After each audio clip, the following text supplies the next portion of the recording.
জানো মা, আস্তে আস্তে না আমি তুমি হয়ে উঠছি। এই বাড়িতে এখন আমি সকালবেলা উঠি, বিকেল শেষে আমার শরীরেও ঘামের গন্ধ হয়।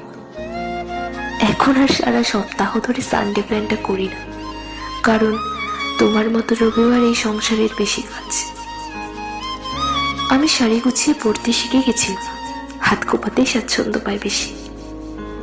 সারাক্ষণ আর মুঠোফোনে মুখ গুজে থাকি না, তুমি নেই তো এইসব কাজ কে করবে?